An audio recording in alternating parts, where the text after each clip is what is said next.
Hi, I'm Nina and I want to show you how to make this really delicious, quick pasta recipe. I know a lot of pasta is being bought at the moment, so I thought this would be quite helpful. It's just 2 fresh ingredients and the rest is all, you can just rustle it up from your cupboard.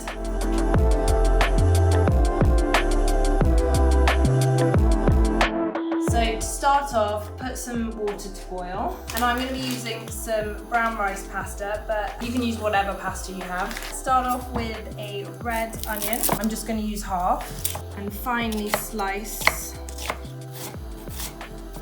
I'm using red onion because I just love the fact that it's got that stronger taste, but you know, use whatever you have. Shallots would be nice as well. Put a frying pan on to like medium to high heat. Couple of plugs of olive oil. I quite like using a sort of less expensive olive oil and then a nicer one for the end. And this is one of the fresh ingredients, which I think we're gonna have for a while, so it's okay. And I'm just gonna chop off the stalks and just finely chop these, just for extra flavor. Right, that olive oil smells good, so I'm gonna put in onions going in. Next up, 2 cloves of garlic. This is actually a plant-based version, but again, you can put mozzarella at the end, parmesan, you could even sprinkle some feta on that. These onions are just gonna soften a little bit for about 2 minutes. Another thing that's gonna add a bit more flavor into this pasta is some dried oregano. I'm gonna put a good teaspoon in there.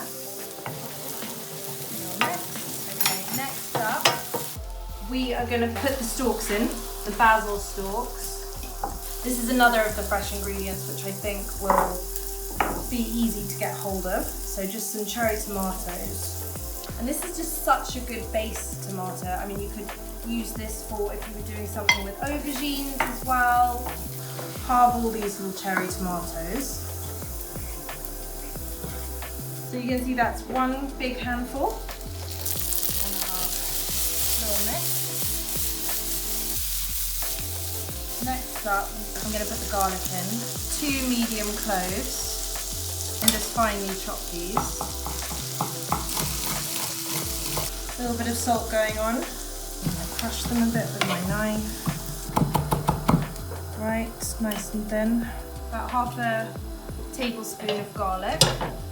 Quite often I'll put like a vegetable stock cube or whatever I'm doing. A stock cube just like adds a bit more flavour. I'm not going to use a lot, but maybe about 1/4 of a cube going in. So I'm just going to crumble that on top.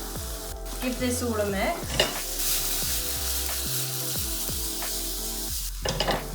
So I like to think of that as being a bit of a cheat. And the other cheat, which is from a jar, I'm using some sun-dried tomato paste. I've also got some sun-dried tomatoes as well, so you could just chop those up if you couldn't find the paste. I'm going to use the paste that's already chopped for me. 2 tablespoons and a half. So there are 3 things I've said that kind of really boost this sauce and very easy, which one is the stock, 2 is the paste, and the last one is a bit of white wine. Add a bit of that.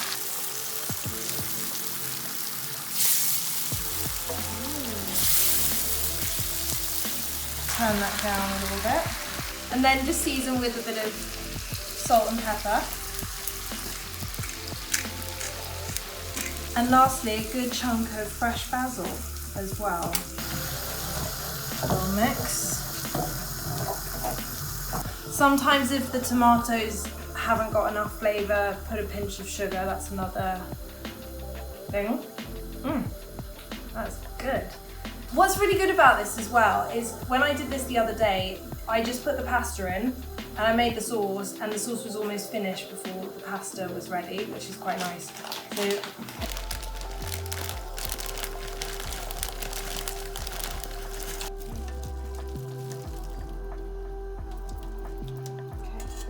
give it a good mix. I mean, this is just your ultimate comfort food right there. And then just plate it up. Just because we're at home doesn't mean we can't put a garnish on. A few basil leaves. Last bit of sea salt. Always put your good olive oil on at the end. That was so easy, and this is the kind of meal that just makes you feel, you know, warm and cozy and not so bad about being inside. And with those few little cheats, you just get a much more intense sauce. It's always a good thing. That's really good.